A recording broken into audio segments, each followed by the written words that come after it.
श्री शिवाय नमस्तुभ्यं। शिव महापुराण की कथा जिसके घर में चल रही है, जिसके टीवियों पर चल रही है, जिसके फेसबुक यूट्यूब पर चल रही है, जिसके मोबाइलों में चल रही है, घर में भले 5 मिनट शिव महापुराण की कथा चले, पर प्रतिदिन अपने मोबाइल को चालू कर 5 मिनट शिव पुराण चालू कर छोड़ दिया। घर में टीवियों पर अगर कथा आए तो भले सुनो चाहे नहीं सुनो, 5-10 मिनट उस टीवी को चालू कर छोड़ा करो, जिससे वो शिव महापुराण के शब्द हमारे घर के वातावरण को शुद्ध करें। आप भजन तो करो शिव का। जहां सारे डॉक्टर फेल हो जाते हैं, वहां एक डॉक्टर और है। कौन? बोलो जरा जम के।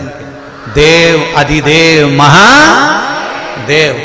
सारे 5 से 7 डॉक्टरों ने कह दिया था कि ये बच्ची विकलांग होगी, ये बच्चा विकलांग होगा, शरीर बेकार होगा, और वो बच्चा हुआ। क्यों? क्योंकि कुंदकेश्वर महादेव का नाम ले लिया था, शिव का स्मरण कर लिया था। वो कुंदकेश्वर कोई साधारण नहीं है महाराज।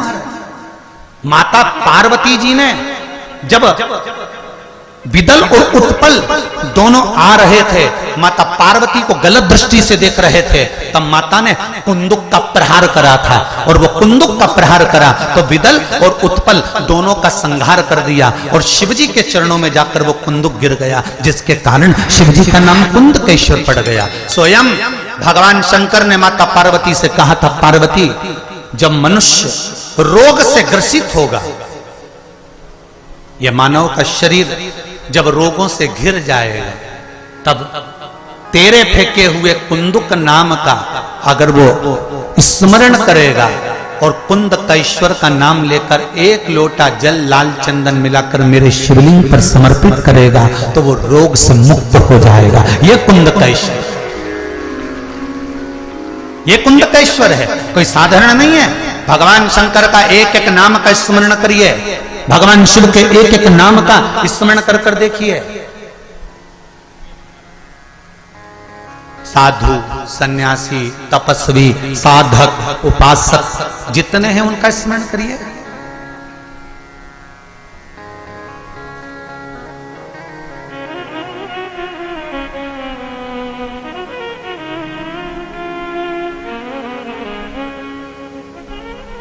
रायपुर कौन कौन गया? अरे हाथ तो उठाओ। गयो? ठीक है। रायपुर के पास में चंपारण है, कौन कौन गया? गयो? मत त्रिवेणी संगम भी है पास में, राजी। छत्तीसगढ़ का प्रयाग कहते हैं ना।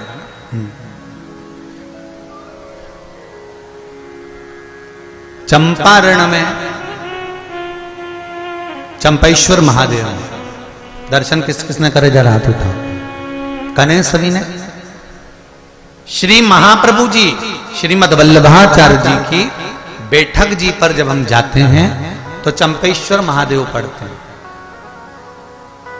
कभी आपने विचार करा कि श्रीमद वल्लभाचार्य जी तो ठाकुर जी के उपासक हैं, भगवान श्री जी बाबा के उपासक हैं, गिरि गोवर्धन नाथ जी के उपासक हैं, फिर चंपेश्वर महादेव यहां कैसे आ गए? और चंपेश्वर महादेव कहां विराजमान हैं? जिस वृक्ष के नीचे श्रीमद वल्लभाचार्य जी को माता ने जन्म दिया था, और वहां वो बालक पड़ा हुआ था, ज्ञात नहीं हुआ कि जीवित है कि मर गया। तब शंकर और पार्वती दोनों भ्रमण करते हुए जा रहे थे, बालक पर दृष्टि पड़ गई। पार्वती जी ने कहा, बाबा, कोई बालक पड़ा हुआ है, इसमें प्राण नहीं दिख रहा है। शिवजी कहते हैं, अरे पार्वती, तूने बालक को मुझे दिखा दिया, अगर वो मर भी गया होगा ना तो मेरी दृष्टि से जिंदा हो जाएगा। अगर वो मर भी गया होगा, प्राण छूट भी गए होंगे, तो वो बालक मेरी दृष्टि से जीवित हो जाएगा। और शंकर भगवान जब तक श्रीमद वल्लभाचार्य जी महाराज के माता पिता नहीं आते, जगत गुरु श्रीमद वल्लभाचार्य जी के माता पिता नहीं आए, तब तक मेरे शंकर और पार्वती ने श्रीमद् वल्लभाचार्य जी को अपनी गोदी में रखकर संजोया है। मेरे महादेव साधारण नहीं, उस भूमि पर चंपेश्वर महादेव के नाम से प्रसिद्ध हो गए। वो भूमि साधारण नहीं हो सकती।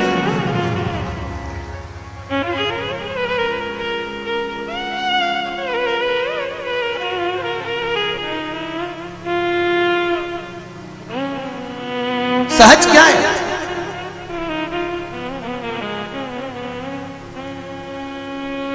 सरलता क्या है?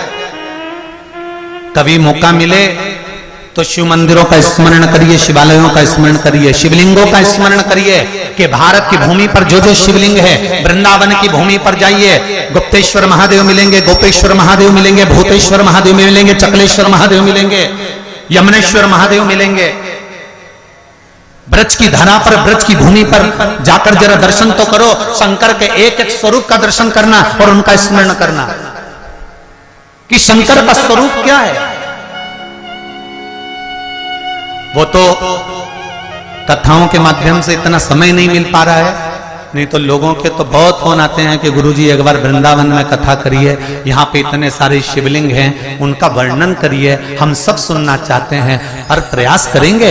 मेरा अगर बाबा चाहेगा तो वृंदावन की धरा पर भी एक विशाल शिव महापुराण की कथा होगी, जिसमें भूतेश्वर, गुप्तेश्वर, गोपेश्वर, चकलेश्वर, यमुनेश्वर, एक एक शिवलिंग का वर्णन किया जाए कि इनका मूल तत्व क्या है, क्यों मेरे ठाकुर जी इस पावन धरा पर आए, किस लिए आए, क्यों शिव जी के साथ में नृत्य करा,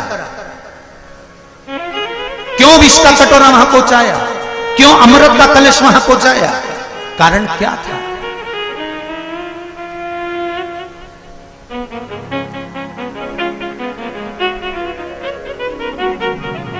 महाराज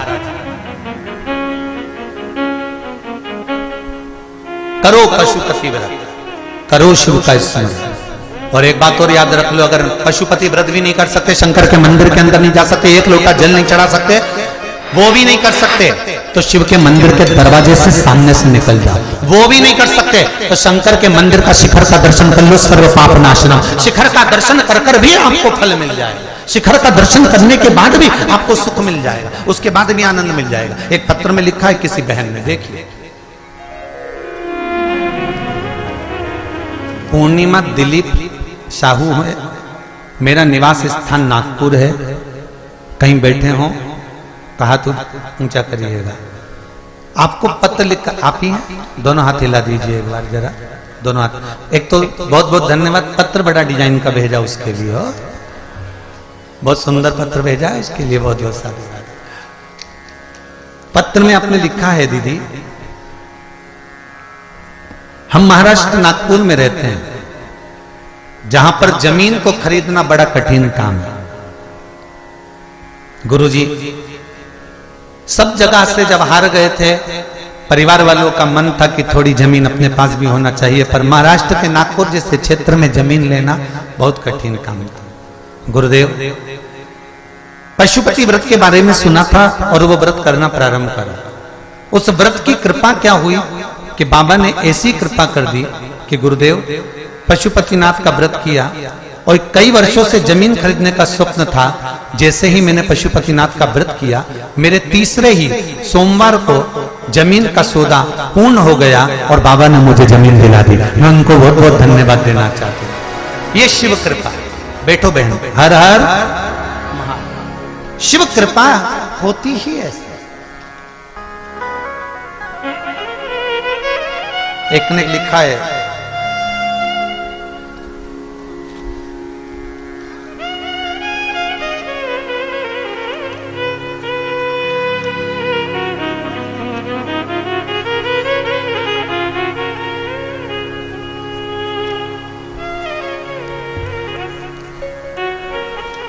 गुरुजी मेरा नाम मीना सोनी है, मैं ग्राम लखनपुरी जिला कांकेर से हूं। कहीं बैठी हैं? मीना जी सोनी आप ही हैं? दोनों हाथ हिला दो एक बार। हर हर महादेव। मेरा नाम मीना सोनी है, मैं ग्राम लखनपुरी जिला कांकेर से हूं। मैं आपकी कथा 6 महीने से सुन रही हूं। 12 जनवरी 2022 को मेरे पति को लकवा लग गया, जिससे उनका मुंह टेढ़ा हो गया। वो जमीन पर गिर पड़े। गुरुदेव, शरीर बेकार हो गया, किसी काम का नहीं रहा। लकवा लगने के बाद जमीन पर गिर गए, मुख टेढ़ा हो गया। तभी 6 महीने से शिव महापुराण की कथा सुन रही थी और श्री शिवाय नमस्तुभ्यम का जाप मैंने करना प्रारंभ करा। उनका हाथ पकड़ा, 15 से 20 मिनट तक मैंने, जैसा आपने कहा था सरसों के तेल का प्रयोग, वो तेल लाकर उनके शरीर पर मलना, शिव जी का श्री शिवाय नमस्तुभ्यम कहकर चालू करा। 15 से 20 मिनट तक मला। उसके बाद मेरे पति का मुख भी ठीक हो गया और खड़े भी हो गए, लकवा ठीक हो गया। ये शिव पुराण। बैठो बहन, बैठ जाइए। हर हर महा। ये शिव महापुराण की कथा। लोग कहते हैं शिव पुराण क्या देती है? आप दिल से सुनो तो सही। जब जब विपदा आएगी, कोई रोग आ गया, कोई बीमारी आ गई, कोई कष्ट आ गया, कोई तकलीफ आ गई, आपने आस्था चैनल पर कथा सुनी है, मोबाइल पर कथा सुनी है, उस कथा का अगर एक अंश भी आपको याद रह गया तो किसी के दुख में तुरंत खड़े होकर आप श्री शिवाय नमस्तुभ्यम जप तो सकते हो, खड़े होकर बता तो सकते हो कि ये उपाय कर ले तुरंत आराम लग जाएगा। तू कर तो सही, शंकर पे विश्वास रख तो सही, शंकर का नाम ले तो सही।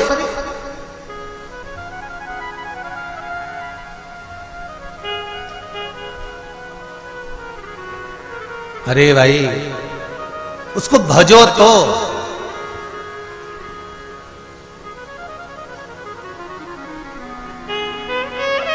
अभी तो लोगों को यही नहीं मालूम था कि सूर्य नारायण भगवान को जल चढ़ाते हैं तो वो जल का जो पानी निकलता है, सूर्य की किरण पड़ती है तो शरीर के रोग ठीक कर देती है। अब लोगों को जरा पानी चढ़ाना चालू तो करने दो। हॉस्पिटल में कोई बीपी और शुगर वाला नहीं जाएगा, सब घर में ठीक हो जाएगा। करो तो। नूतन संवत्सर, नए साल से, नए वर्ष से 2 अप्रैल से नए संवत्सर से नियम बना लो। 1 बाल्टी पानी भर कर रखो, 1 तांबे का लोटा घर के पास में दरवाजे के पास रखो।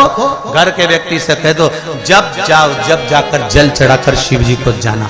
सुबह उठो, सबसे पहले नहाओ, नहाने के बाद दूसरा काम बाद में, पहले 1 लोटा पानी शंकर जी को चढ़ाओ। और एक बात और ध्यान से सुन लेना, जिसको कैंसर जैसी बीमारी हो, लीवर किडनी की बीमारी हो, डायलिसिस चल रहा हो या बीपी ज्यादा ऊंचा नीचा हो रहा हो, तो रविवार के दिन जब सूर्य नारायण भगवान को अर्घ दो, रविवार के दिन जब सूर्य नारायण भगवान को अर्घ दो, और रविवार के दिन जब सूर्य नारायण भगवान को अर्घ दोगे तो उसी तांबे के लोटे को धोना मत, रख देना। और उसी तांबे के लोटे को रविवार को सूर्य को अर्घ देकर वही तांबे के लोटे में फिर पानी भर लेना, और सोमवार के दिन उसी तांबे के लोटे से शंकर जी को जाकर जल चढ़ा देना, और उस पानी को लाकर थोड़ा सा आचमन कर लेना। बीपी और शुगर लेवल में आना प्रारंभ हो जाएगा। 2-4 हफ्ते कर देखो। सूर्य नारायण भगवान को रविवार के दिन पूजा जाता है। वैसे तो नियम से रोज जल चढ़ना चाहिए, पर अगर बीपी शुगर वाले हैं, आप रोज जल चढ़ा रहे हो तो रविवार सोमवार का ध्यान कर लेना। रविवार को चढ़ाए तो सोमवार को शिव जी को चढ़ाए, उसी तांबे के लोटे से, उसी पात्र से।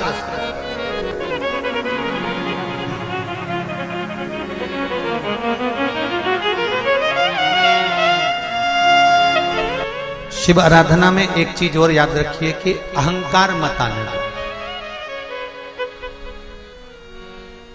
शिव पंचायत में 5 देव, गणेश जी, विष्णु जी, शिव जी, दुर्गा जी और सूर्य नारायण भगवान, ब्रह्मा जी क्यों नहीं बैठ पाए? क्योंकि उनको बार बार अहंकार आ जा रहा था, बार बार अभिमान आ जा रहा था।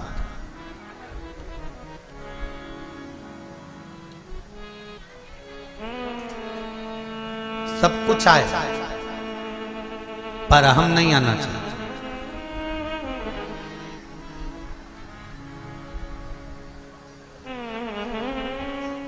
सब कुछ आए पर अहंकार नहीं आना चाहिए।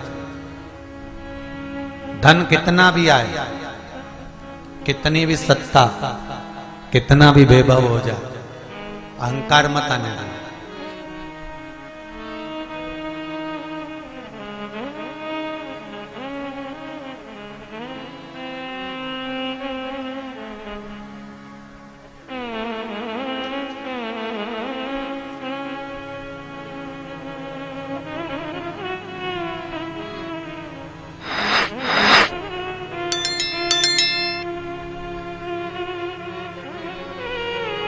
दिनेश जी,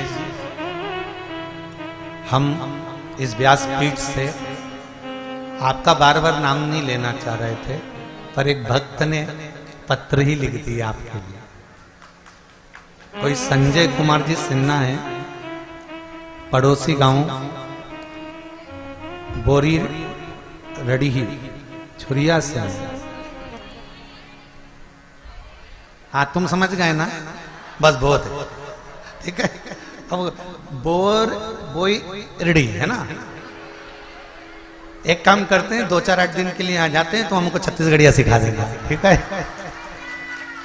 छत्तीसगढ़िया सबले बढ़िया हो, तो उतनी काफी है ना, फिर कहाँ जरूरत है, ठीक है।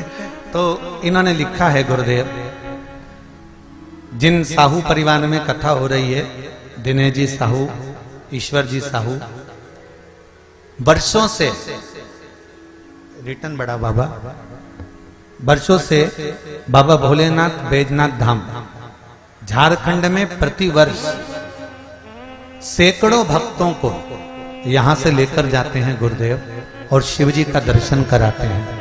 ये बाबा की कृपा है। गुरुदेव,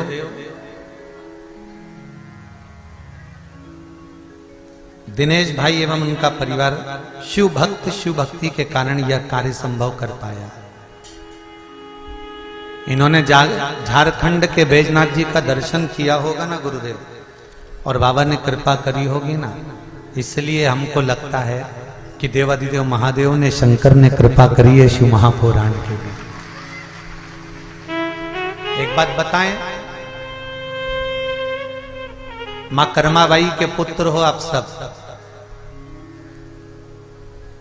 साहू परिवार को मैं धन्यवाद देना चाहूंगा।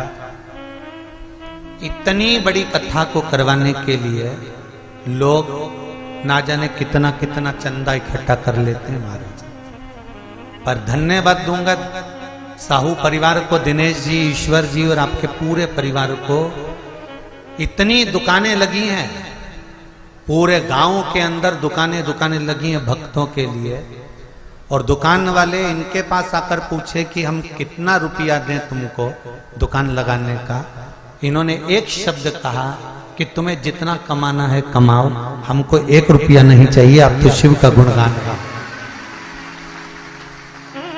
दिनेश जी, कहीं जगह पर हम लोग कथा करने जाते हैं, अभी हम नाम नहीं लेंगे, छत्तीसगढ़ में भी एक कथा करी है राम जी की कृपा से। नाम क्यों लेना? एक छोटी दुकान हो, और केवल छत्तीसगढ़ से मतलब नहीं, हमने जहां जहां करी है मां का भी बता रहा है। छोटी दुकान भी जिनने लगाई है उनसे 4-4, 5-5 हजार रुपए लिए गए हैं, तब जाकर दुकान लगाई गई। मैं आपको नमन करता हूं आपके विश्वास को।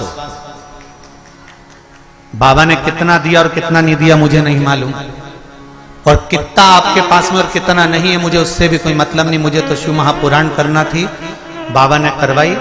और ये आदिवासी क्षेत्र है,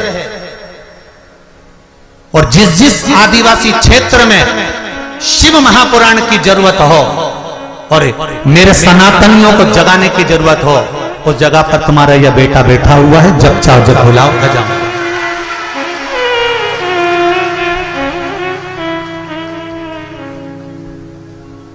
इस क्षेत्र में कथा की जरूरत थी,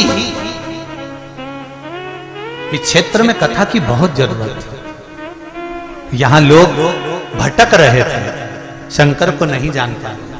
आज आप सब लोग जो आए हो ना बाहर से इस गांव में, इस गांव का आपने विकास कर दिया साहब, इस गांव को आगे बढ़ा दिया आपने। आने से मेहमान जब आते हैं ना किसी के घर में, तो घर वालों का हौसला बढ़ता है कि मेरे घर में मेरी जीजी आई, मेरे काका जी आए, मेरी बुआ जी आई, मेरे फूफा जी आए।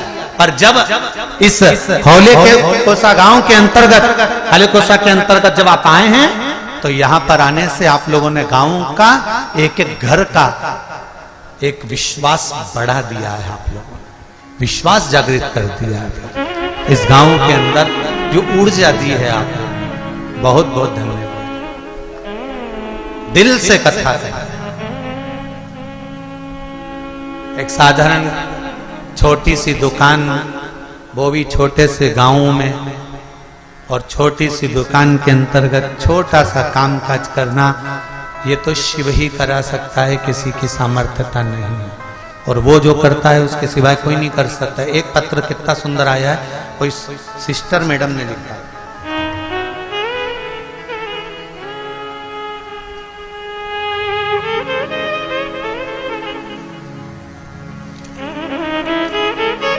श्रीमती रत्नमाला श्रीवास्तव, चिचोला छुरिया, राजनंद गांव से है। कहीं बैठी हो आप ही हैं? दोनों हाथ हिला दो एक बार। साथ में गुड़िया भी आपके, बधाई आपको बहुत बहुत। गुरुजी, मैं रत्नमाला श्रीवास्तव स्वास्थ्य विभाग में नर्स हूं। हालेकोसा ग्राम के नजदीक ही चिचोला में पदस्थ हूं। मेरी शादी को 9 वर्ष पूर्ण हो गए थे। सब कुछ तो भगवान ने दे दिया था, पर संतान नहीं थी गुरुदेव। सभी लोग कहना भी चालू कर दिए थे कि मैडम आप तो खुद ही रोज 4-5 डिलीवरियां कराती हैं, प्रसव कराती हैं, पर अपना इलाज खुद क्यों नहीं कर लेती हैं? उन्हें क्या पता था कि मेरे बच्चादानी के अंतर्गत रोग था, असामान्यता थी, आकृति नहीं थी, बच्चा नहीं हो सकता था। गुरुदेव, सारे डॉक्टरों को दिखा दिया था, सबने कह दिया था कि बच्चादानी में बच्चा नहीं ठहर सकता, गर्भ नहीं ठहर सकता, संतान नहीं होगी। तब गुरुदेव पशुपति व्रत 5 सोमवार शिवजी के मंदिर जाना, जल चढ़ाना, बेलपत्र चढ़ाना, उस बेलपत्र और जल का सेवन करना, और बाबा की ऐसी कृपा हो गई गुरुदेव कि मेरे घर में संतान हो गई गुरुदेव। मैं उसको लेकर गया। बहुत बहुत बधाई आपको। बैठिए। श्री शिवाय नमस्ते। शिव कृपा। जब दुनिया ताने दे, अब शब्द कहने दो, कहे तो अब शिव का भजन तो करो, शिव का स्मरण तो करो। ब्रह्मा जी को केवल एक अहंकार था, इसलिए 5 पंचायत के सदस्यों में ब्रह्मा जी नहीं बैठ पाए।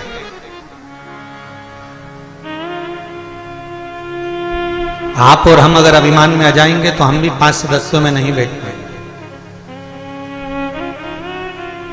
आप और हम अगर अभिमान में आ जाएंगे तो 5 सदस्य कौन है? अपने घर के ही लोग। अहंकार के चलते हमारे घर के लोगों के साथ भी हम नहीं बैठ पाएंगे।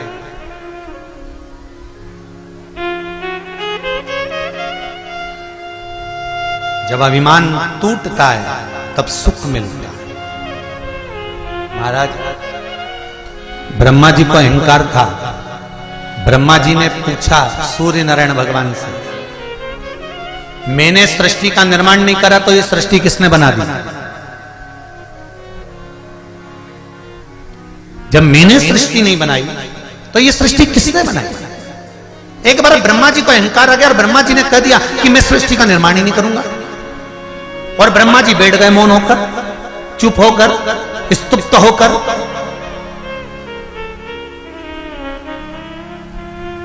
और जब मौन होकर, स्तुप्त होकर ब्रह्मा जी बैठे, सृष्टि का निर्माण बंद हो गया।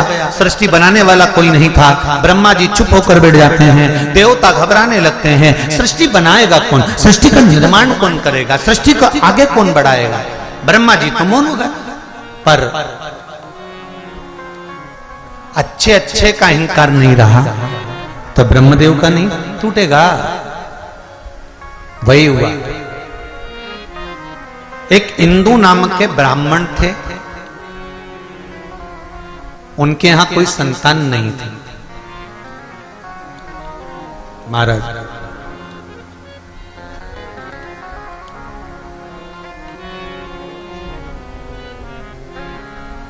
ये पूर्व रचित सृष्टि का वर्णन है। इंदु नाम के ब्राह्मण के घर में औलाद नहीं, संतान नहीं।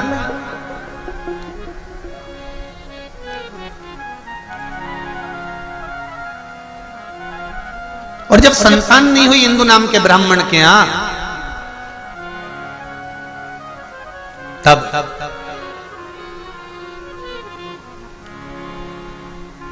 इंदु नाम के ब्राह्मण ने शंकर जी की आराधना करना प्रारंभ कर। क्या करता था हिंदू ब्राह्मण?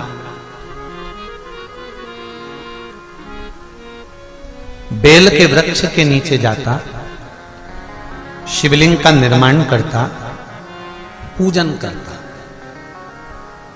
बेल पत्री के वृक्ष के नीचे शंकर का शिवलिंग बनाकर पूजन करने से क्या फल मिलता है?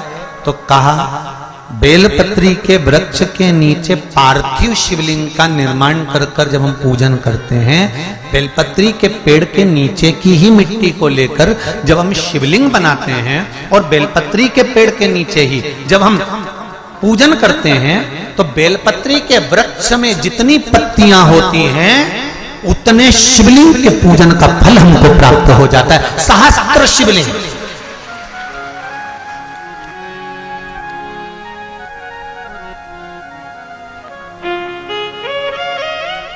सहस्त्र शिवलिंग का फल हम आपसे भी कहेंगे। कभी कभी अगर मौका मिले ना, पार्थिव शिवलिंग का निर्माण करते रहना चाहिए। एक बार सीहोर कुबेरेश्वर धाम में कथा बाची थी, शिवलिंग पार्थिश्वर शिवलिंग शिव महापुराण की कथा। अगर नहीं सुनी हो तो जब फ्री टाइम रहा करे तो उसको सुन लिया करो।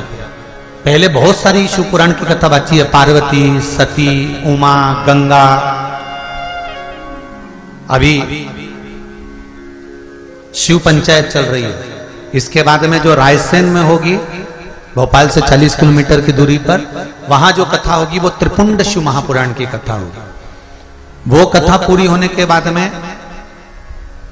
फिर शायद वो 9 तारीख को समापन होगी और 13 तारीख को शिव महापुराण की कथा हरिद्वार में प्रारंभ हो जाएगी। तो हरिद्वार में जो कथा रखी है उसका नाम रखा है शिव पौड़ी। हरि की पौड़ी शिव महापुराण की कथा, हर की पौड़ी, हर का द्वार शिव महापुराण की कथा, जो हरिद्वार में 13 तारीख से प्रारंभ होगी। 13 अप्रैल से है 13 से 19 अप्रैल तक हरिद्वार की भूमि। तो कथाओं का क्रम अलग अलग है। आप कथा वही है पर उसके रस तत्व को हमको ग्रहण करना है। कई लोग कहते हैं गुरुजी शिव महापुराण की कथा तो आजकल आप छूते हो, बस वो छू लिया ना, चल तो वही रही है ना, है तो शंकरी, सुन तो रखे हो ना। शिवलिंग का उत्पत्ति, पार्वती जी का ब्याह, सती मैया का भस्म होना, कथा वही है पर उसमें जो मूल तत्व है उसको हम श्रवण करें जिससे हमारे जीवन की सार्थकता।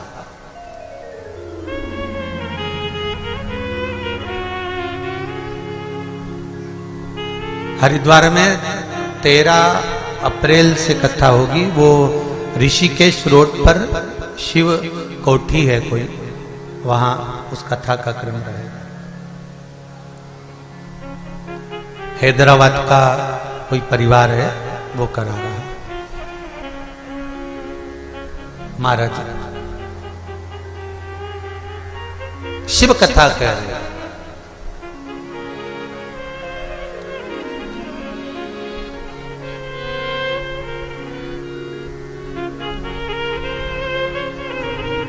ब्रह्मा जी को अहंकार आया, उन्होंने सृष्टि रचना का काम बंद करा। इंदु नामक ब्राह्मण ने शंकर की आराधना करी, बेलपत्री के वृक्ष के नीचे पार्थिव शिवलिंग का निर्माण करा।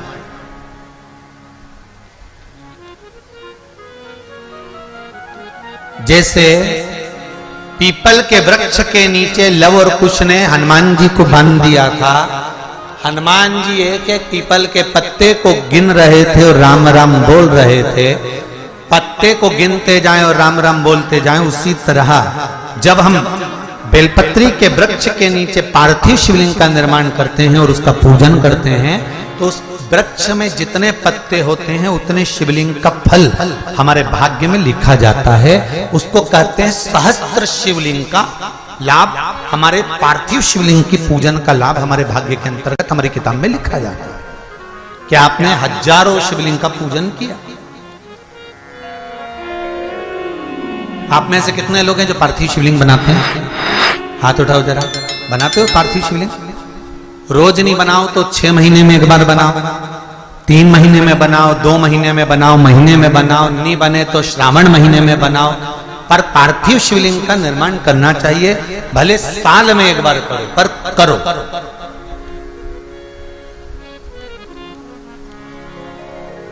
जरूरी है पार्थिव शिवलिंग। महाराज इंदु नामक ब्राह्मण ने भगवान शिव की स्तुति करना प्रारंभ कर।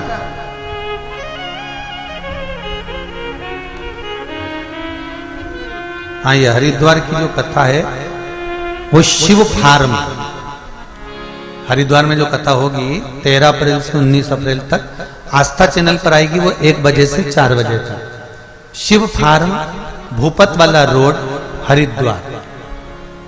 और कथा करवाना है मर्दा परिवार हैदराबाद से, ये लोग कथा करा रहे। एक बार जोरदार ताली बजाएं मर्दा परिवार हैदराबाद वालों के लिए, जिन्होंने हरिद्वार की पावन धरा पर कथा रखी। शिव कथा कर रहे। ब्रह्मा जी सृष्टि की रचना नहीं कर रहे।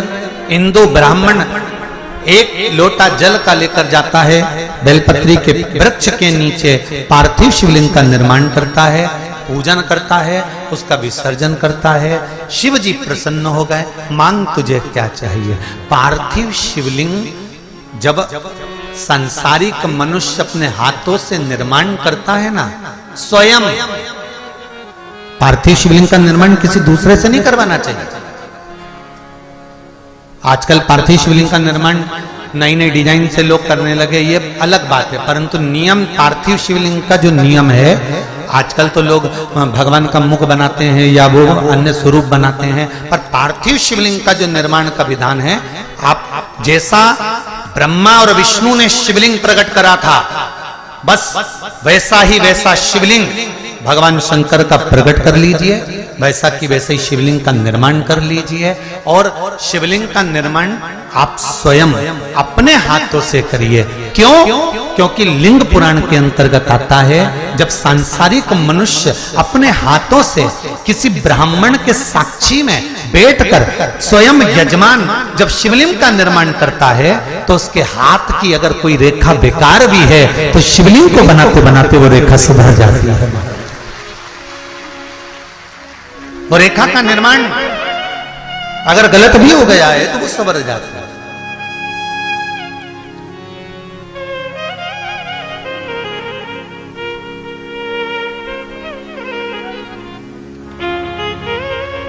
वो एक पहले भजन गाते थे ना, बालू मिट्टी के बनाए भोलेनाथ, चढ़ाऊं लोटा जल।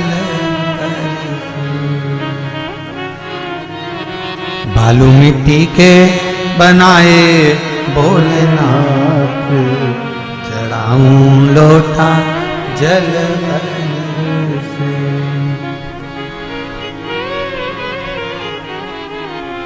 एक वर तुम देना भोले, अखंड सौभाग्य हो जाऊं। एक वर तुम देना भोले, अखंड सौभाग्य हो जाऊं। हे शिव, ऐसी कृपा करना, मेरा अखंड सौभाग्य।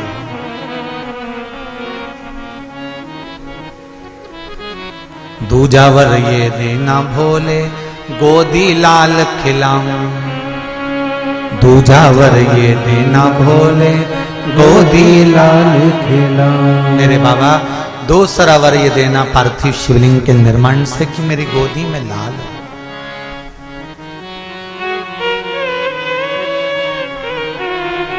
तीजा वर ये देना भोले, अखंड भंडार भरा हो।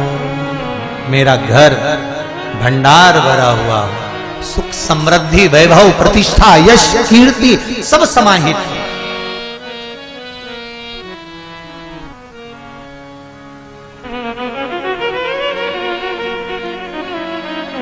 बहुत अच्छे अच्छे शिवलिंग का निर्माण होता है, पर निवेदन करेगी व्यास की, आप अपने हाथों से शिवलिंग का निर्माण करिए। जब शिवलिंग थोड़ा सा आप बना दो और आपसे सही ना बने, तब जो विद्वान ब्राह्मण आपके पास में बैठे हों, कर्मकांडी ब्राह्मण बैठे हों, उनसे कहो गुरुजी मैंने बना दिया, मेरे से जैसा बना, अब आप इसको सही कर दीजिए। फिर ब्राह्मण देवता उस शिवलिंग को श्रेष्ठ कर दिया।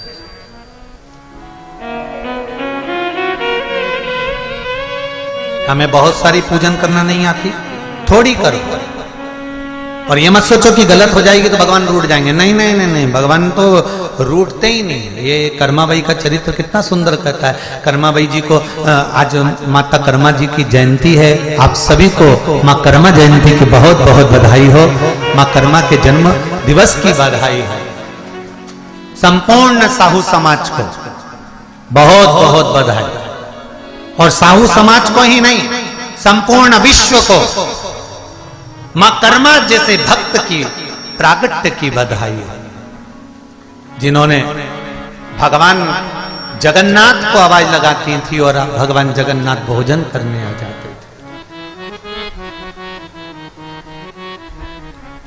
आप जरा विचार करो, आपके कहने पे तो आपका छोरा भोजन करने नहीं है, और मां कर्मा भाई आवाज लगावे, अरे थाली भर के लईर खींचड़ो, अरे ऊपर घी की बाट की, अरे जीम मारा श्याम धनी जी मावे।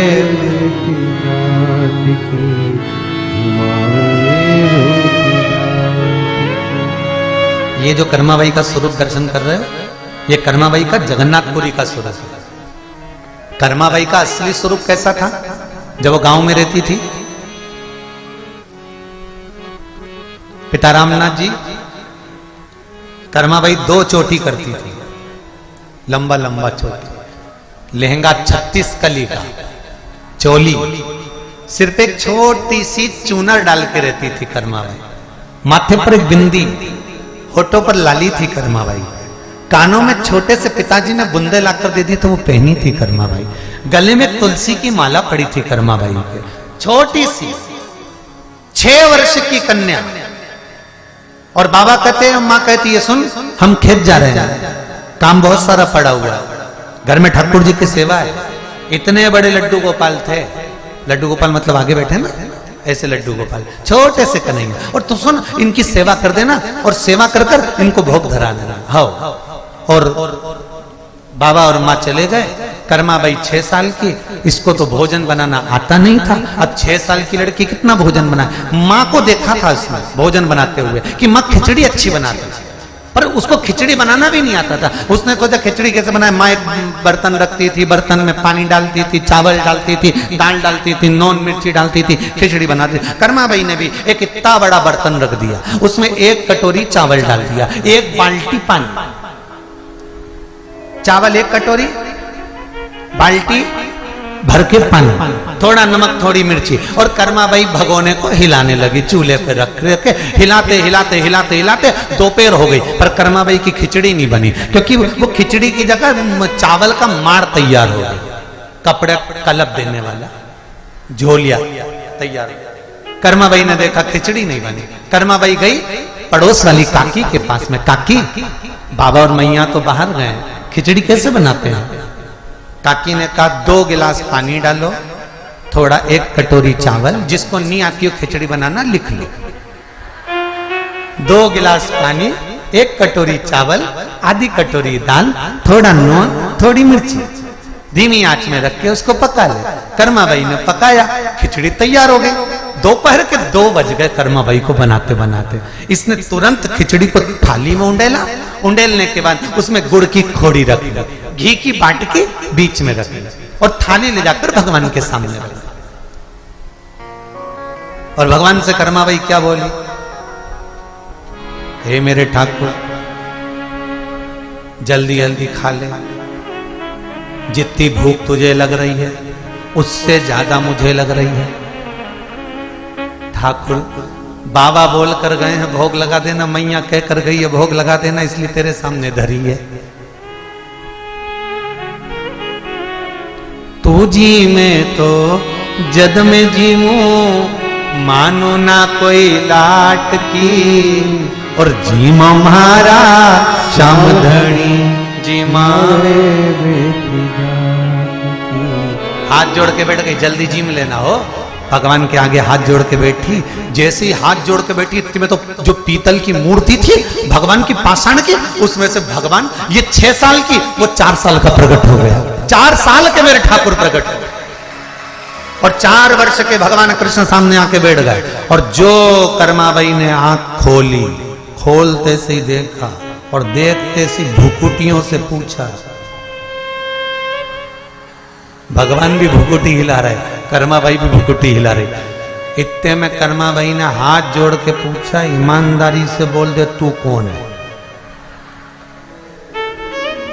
भगवान बोले, कर्मा मैं तेरा द्वारकानाथ, मैं तेरा सांवरिया सेठ, मैं तेरा श्याम, मैं तेरा कृष्ण। ओहो सांवरिया सेठ, द्वारकाधीश, कृष्ण सांवरिया हो, धन्य धन्य।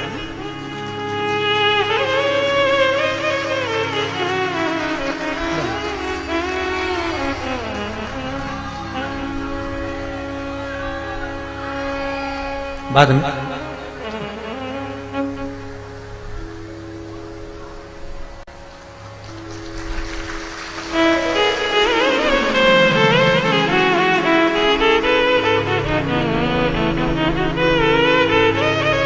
अब कर्माबाई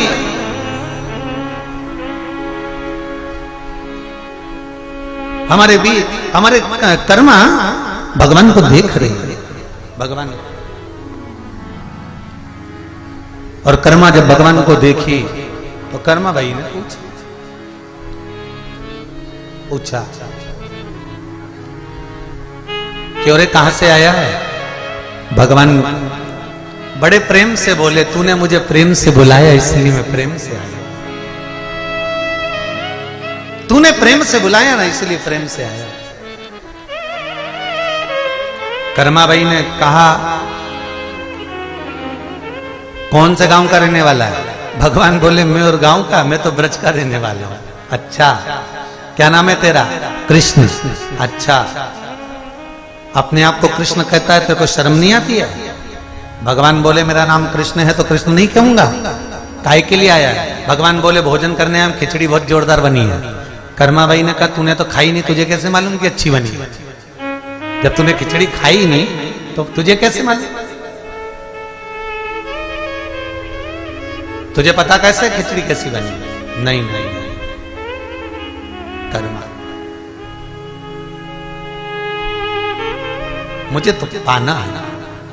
अब कर्माबाई 2 प्रश्न भगवान कृष्ण के सामने रख दिए। कर्माबाई ने कहा, सुन, अगर तू कृष्ण है, तू ही मेरा भगवान है, तो मैं तुझसे 2 प्रश्न करूंगी, दोनों के उत्तर सही दे दे तो मैं तुझे खिचड़ी खाने दूंगी। ठीक है। कर्माबाई ने पहला प्रश्न किया, तेरे पिताजी का नाम बता। अब भगवान कृष्ण ने मन में सोचा, बताओ इसको मेरे पिताजी का नाम ही नहीं मालूम। भगवान कृष्ण ने कहा, मेरे पिताजी का नाम तो वसुदेव जी है। कर्माबाई ने कब तो उठ के खड़े हो जाए, तुझे इतना ही नहीं मालूम कि भगवान कृष्ण के पिता तो नंद बाबा है? भगवान कृष्ण ने अपना माथा ठोका, कहा 2 बाप के चक्कर में पड़ा। अगर आज बाप एक होता तो खिचड़ी तो मिल जाती। अब कर्माबाई ने दूसरा प्रश्न करा, तेरी मैया का नाम बता दे, मां का नाम बोल। तो कर्माबाई जैसी पूछी तो भगवान कृष्ण को लगा कि पिताजी का नाम जब नंद बाबा बताया ना तो मैया का नाम यशोदा बताया होगा, जो पक्का है। तो भगवान बोले, मेरी मैया का नाम तो यशोदा है। इतने में कर्माबाई बोली, अब तो उठी जा, पूरा ही उड़ जा। तो कर्माबाई ने पूछा, वो क्यों? भगवान कृष्ण पूछे, वो क्यों? कर्माबाई बोली, तुझे इतना नहीं मालूम कि भगवान कृष्ण तो देवकी के जाए थे? भगवान कृष्ण ने मन में सोचा, ये कौन रिश्तेदारी बताता? पिताजी बता दिए नंद बाबा, मां बता दी देव, खिचड़ी बीच में लटक गई। अब खिचड़ी का क्या करूं? भगवान कहने लगे, अच्छा मैं जाता हूं। कर्माबाई बोली, रुक जा अब जीम ले। अच्छा, ये कर्माबाई ने हाथ से खिचड़ी के 2 हिस्से कर दिए, इधर भी घी, इधर भी घी, इधर भी गुड़, इधर भी गुड़। ये तेरा, ये मेरा, तू पहले खा ले। भगवान कहने लगे, मैं खा तो लूंगा पर थोड़ा सा पर्दा कर दे। कर्माबाई बोली, अच्छा पूरा खा जाएगा चोटे? मेरे को मालूम है तुझे, तू पूरा खाने वाला है। भगवान बोले, नहीं खाऊंगा मैं, मेरा ही खाऊंगा, तू पर्दा तो कर। कर्माबाई बोली, हमारे यहाँ पर्दा ही नहीं है। तब पर्दो भूल गई सांवरिया, पर्दो फेर लगायो जी, और घांगरिया की ओट बैठ कर शाम खींचड़ो आयो जी। 36 कली का लहंगा की ओट कर्माबाई ने कर दी और भगवान से कहा तुझे सौगंध है, तू तेरा ही खाना। भगवान भी मन में सोचे ये सब मेरा ही बना, मैं मेरा ही खाऊंगा। भगवान खुद का हिस्सा तो खाने लगे बड़े बड़े हाथ में भरकर। कर्माबाई लहंगे की ओट हटाकर देख रही थी तो भगवान ने देखा कर्मा तू मुझे देख रही भी नहीं खा रहा। कर्माबाई बोली मैं नहीं देखूं पर तू तेरा ही खाना, तेरे पिता की सौगंध है। भगवान मन में सोचे अब तो मैं मेरा ही खाऊंगा। अब भगवान खुद का हिस्सा तो खा गए, कर्माबाई का जो हिस्सा था क्योंकि बना तो भगवान के लिए ही था, भगवान उसको भी खा गए। आखिरी का पूरी थाली पोंछ के और भगवान हाथ में भरकर बस खाने ही वाले थे। वो तो कर्माबाई का भाग्य अच्छा था, उसने देख लिया और हाथ पकड़ लिया, कलुए पूरा खा गया, रख नीचे। भगवान के झूठा खाएगी कर्मा, कर्मा के मैं झूठा खा जाऊंगी, तू तो नीचे रख। अब ये हाथ मुंह के पास ले जाए भगवान और कर्माबाई खींचती जाए, कर्मा इधर खींचे भगवान उधर खींचे। इतने में कर्माबाई ने देखा ये ऐसे ताबे नहीं आएगा। कर्माबाई हाथ पकड़ के पीछे गई और भगवान के गले में बैया डाली और भगवान का हाथ पकड़कर कर्माबाई ने भगवान का हाथ अपने मुख में रख लिया, खुद खा गई भगवान के हाथ से। भक्ति हो तो कर्मा जैसी, सांवरियो घर आवे लो, सोहन लाल लोहा कर प्रभु को हर्ष हर्ष गुण गावे लो। ऐसी कर्म, ऐसी कर्म।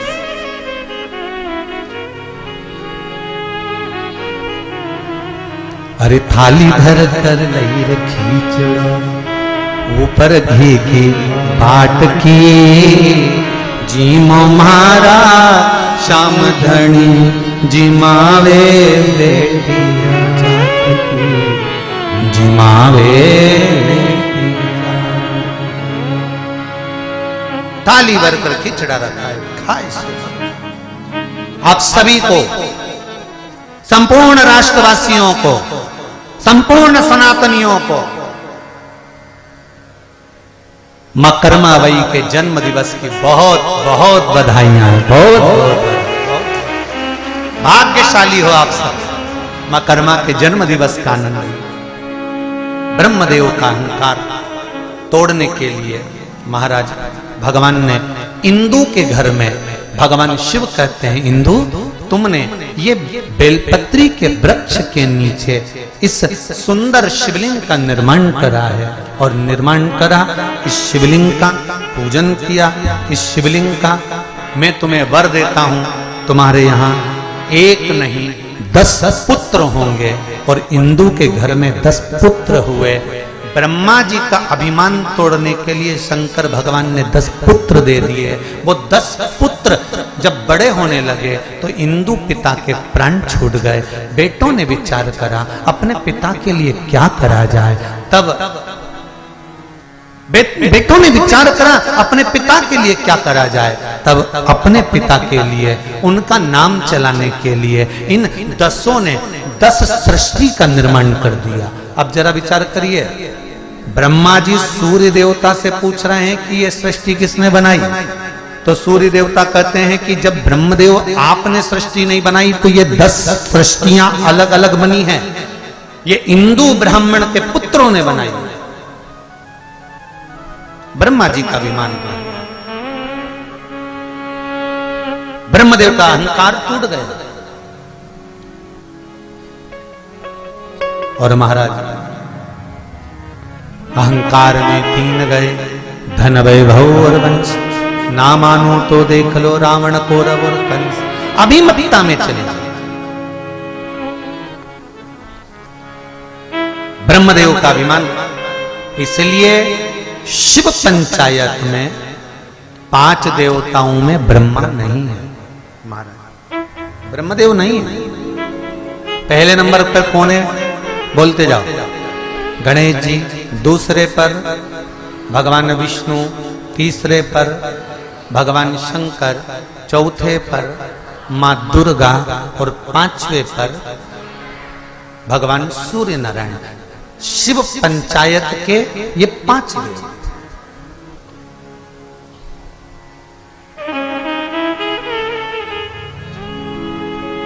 शिव पंचायत के ये 5 और इन 5 देवों के अनुसार ब्रह्मा जी केवल अभिमतता के कारण नहीं रुकता, ब्रह्मदेव केवल अहंकार के कारण नहीं रुकता। महाराज भगवान शिव जब कृपा करते हैं, दया करते हैं, ब्रह्मा तो केवल एक सृष्टि का निर्माण करे हैं, तो ब्रह्मदेव के मन में आ गया कि मैंने एक सृष्टि का निर्माण करा। पर शंकर के जो भक्त होते हैं, शिव के जो उपासक होते हैं, वो ना जाने कितनी सृष्टि का निर्माण कर देते हैं, ये मालूम नहीं कर पाते।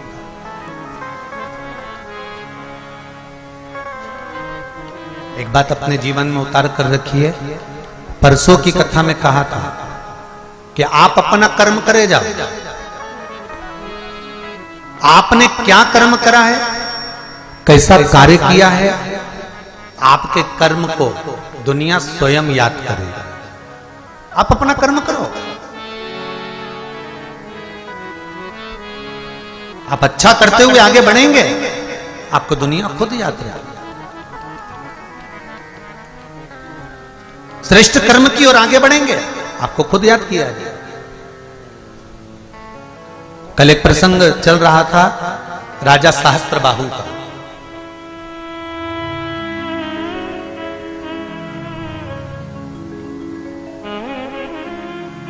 जिस राजा सहस्त्रबाहु ने नर्मदा जी को रोक दिया था, एक हाथ उठाया था और जल निकला उधर से और रावण का शिवलिंग बह गया। रावण की पूजा अधूरी रह गई थी, इसलिए रावण को सहस्त्रबाहु के बंधन में पड़ना पड़ा। एक प्रसंग खड़ा होता है कि सहस्त्रबाहु ने गलती करी, जल रोका, जल छोड़ा, शिवलिंग बह गया, ये तो सहस्त्रबाहु की गलती।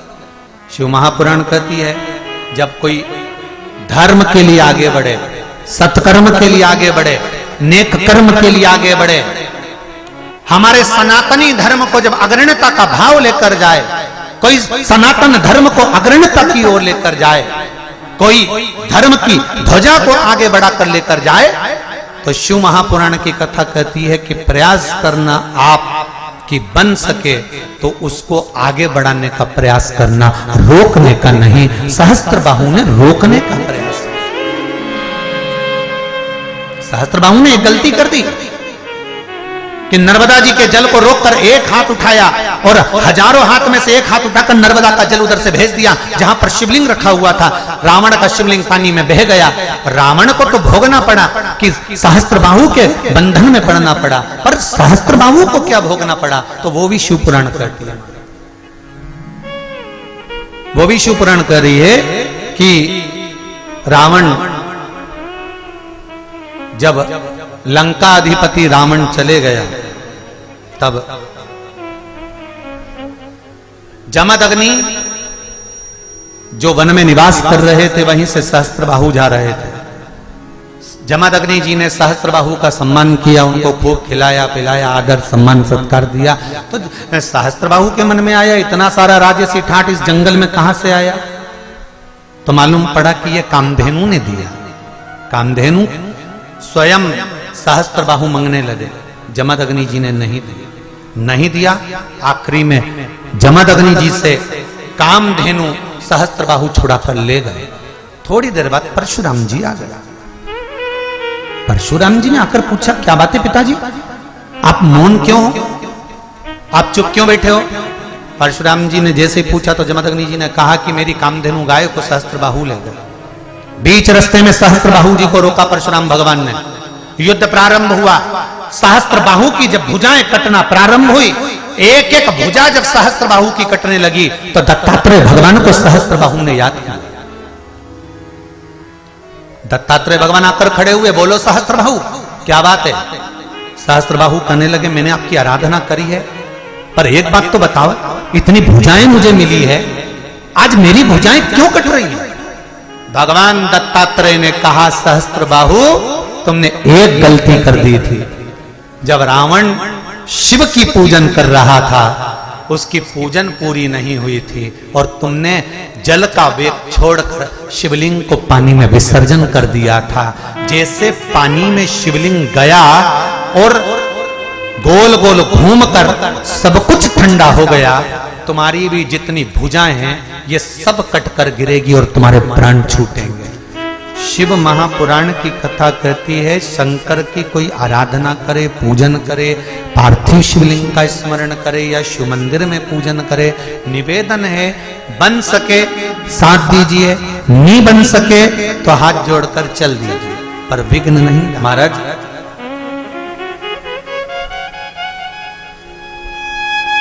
एक पक्षी होता है जिसका नाम है सारंग। नेट पे सर्च कर लेना अगर नहीं देखा वो पक्षी को। वैसे तो ग्रामीण क्षेत्र से आप सब लोग हैं तो पक्षी को पहचान। एक सारंग नाम का पक्षी होता है, छोटा सा पक्षी होता है, सारंग पक्षी। इस पक्षी की एक विशेषता होती है कि ये सारंग पक्षी का जो जोड़ा होता है, इसका जोड़ा वाला अगर मर जाता है तो उसको मरा हुआ देखकर सारंग पक्षी भी मर जाता है। इस पक्षी का एक नियम है।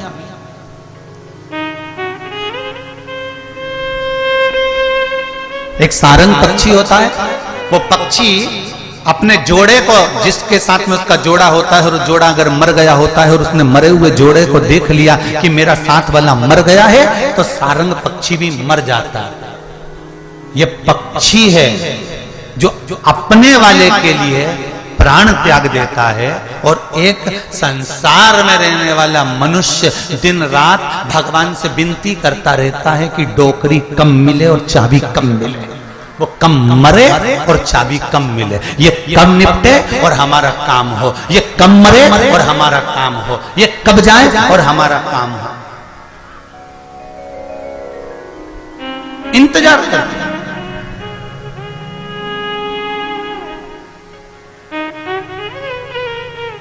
आज मनुष्य में सबसे बड़ी एक कमी है, मानव के अंतर्गत एक कमी सबसे बड़ी है, उसका बुरा हो रहा है, होन दो, हमको क्या करना, ये सबसे बड़ी कमी है। राष्ट्र खड्डे में जा रहा है, जाने दो हमको, बोलो तो क्या क्या। पड़ोसी के यहां पर दुख हुआ, होन दो, हमें क्या करना। और वही दुख, वही कष्ट अपने यहां होता है, फिर दूसरा कहे तो कैसा लगता है। शिव महापुराण की कथा एक बात आप सबसे कहना चाहेगी कि किसी के दुख में आप खड़े हो जाओ, किसी के कष्ट में आप साथ देना चालू कर दो, फिर आपको किसी की जरूरत नहीं पड़ेगी, शिव अपने आप आपको साथ देना चालू कर दो। राष्ट्र पर तकलीफ आए, हमारे सनातनियों पर तकलीफ आए, हमारे राष्ट्र के अंतर्गत तकलीफ आए, हमारे पड़ोस में रहने वाले पर तकलीफ आए, हमारे परिवार में रहने वाले के पास तकलीफ आए, हमारे कुल में रहने वाले को तकलीफ आए, तो पहला फर्ज हमारा बनता है कि हम सामने जाकर खड़े हो जाए।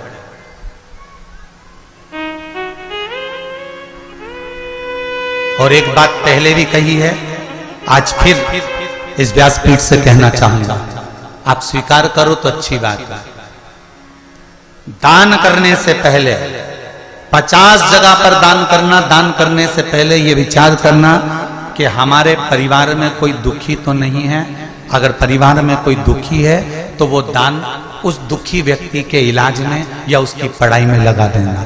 परिवार में अगर कोई दुखी नहीं हो तो अपने पड़ोसी में देखना, किसी को किसी चीज की जरूरत तो नहीं है, कहीं बच्चे पढ़ने के लिए तो नहीं बिलख रहे, कहीं भूख से तो नहीं बिलख रहे, तो दान करने से पहले उन पड़ोसियों के बच्चों का पेट भर देना। अगर पड़ोसी भी सुखी हो तो मोहल्ले में देखना कि मोहल्ले में कोई दुखी तो नहीं है, किसी को कोई कष्ट तो नहीं है। फिर मोहल्ले में अगर कोई दुखी है तो उसकी विद्या का खर्चा उठाना, उसकी बीमारी का खर्चा उठा लेना, या उसको अच्छा पेट भर के भोजन करा देना। वो भी सुखी हो तो अपनी कॉलोनी में देखिए, कॉलोनी में सुखी है तो अपने गांव में देखिए, गांव में सुखी हो तो अपने प्रदेश में देखिए, और प्रदेश में सुखी हो तो भी भारत में देखिए। दान करने से पहले अपने पड़ोसी को जरूर देखना कि इसको तो दुख नहीं है, इसको तो कष्ट नहीं है, मेरा सगा भाई दुखी तो नहीं है, मेरा बहन तकलीफ में तो नहीं है, मेरे फूफा, मेरे चाचा, मेरे काका, मेरी बुआ, मेरे नाना। और ये केवल मैं एक व्यक्ति के लिए नहीं कह रहा हूं, मैं हर व्यक्ति के लिए कह रहा हूं कि पहले अपने परिवार वालों को देखो, इनका दुख। अगर बच्चे पढ़ना चाहते हैं तो पढ़ाओ,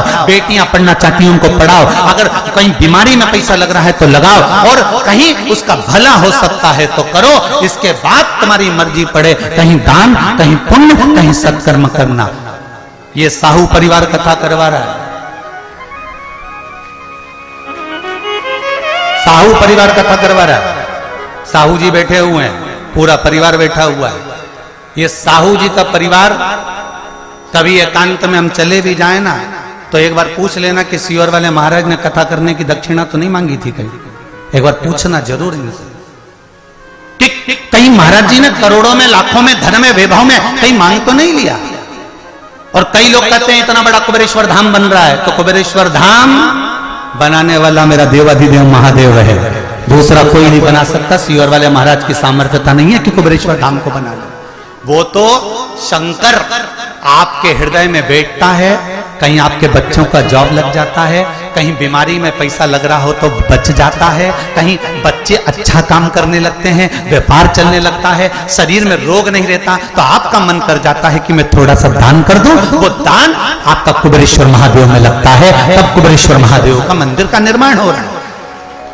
यहां किसी को नोच कर या खींच कर धन की व्यवस्था नहीं चाहिए। आप तो अपने पास में देखो, अपने परिवार में देखो, अपने कुल में देखो, जिसको जरूरत हो लगा। कौन सा सीहोर वाला महाराज छाती पे बांध के ले जाएगा? जैसे आप जाओगे वैसे ही इस शरीर को जाना है। वही राम नाम सत्य है। जैसे चार लोग मरे हुए व्यक्ति को उठाते हैं ना, बोलो सही बोलो, उठाते हैं ना, जैसे मरे हुए व्यक्ति को चार लोग उठाते हैं ना, ऐसे ही हमारे मोहल्ले में, परिवार में अगर कोई दुखी है ना, उसको जीते जी उठाने का प्रयास कर दो, मरने के बाद भले मत उठाना। अपने परिवार में, अपने कुल में, अपने मोहल्ले में, अपने गांव में, अपने शहर में, अपने नगर में, कोई मरने के बाद भले चार लोग कंधा मत देना, पर जीते जी अगर किसी को भूखा है, बिलख रहा है, उसके बच्चों की फीस नहीं भरा रही, उसको दवाई का खर्चा नहीं निकल पा रहा, तो जीते जी चार लोग मरने के बाद भी तो उठाओगे, तो चार लोग जीते जी उसका खर्चा उठाना प्रारंभ करो, उसको आगे बढ़ाना प्रारंभ करो, उसको अग्रण्य लेकर जाओ। मेरा राष्ट्र फिर वही मेरी भारत की भूमि सोने की चिड़िया बन जाएगी, हर जगह पर वही संपदा हो। आज सबसे बड़ी बात बताना चाह रहा हूं, दूसरे धर्म में विदेशों से धन आता है और वो तुमको लोभ देते हैं। दूसरे धर्म में विदेशों से धन आता है, वो आपको लोभ देते हैं, इतने दुखी हो हमारे धर्म में आ जाओ, हम तुम्हारे बच्चे की नौकरी लगवा देंगे, तुम आना तो चालू करो, हमारे यहाँ आओ तो सही, फिर हमारे हॉस्पिटल में आओ, फिर हमारे यहाँ एजुकेशन में आओ, फिर हमारे यहाँ हमारे हो जाओ, फिर हिंदू धर्म में कभी मत जाओ। क्यों? कारण क्या है? कमजोर आप हो, कमजोर आप पढ़ रहे हो। क्यों? क्योंकि तुम्हें वहां अच्छा दिख रहा है।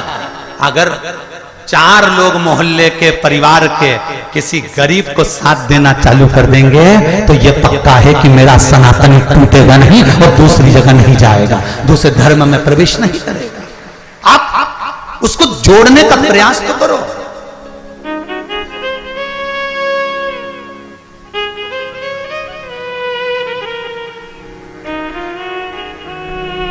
आज एक खुशी हुई सुनकर, प्रसन्नता बहुत हुई कि राजनांदगांव की पुलिस प्रशासन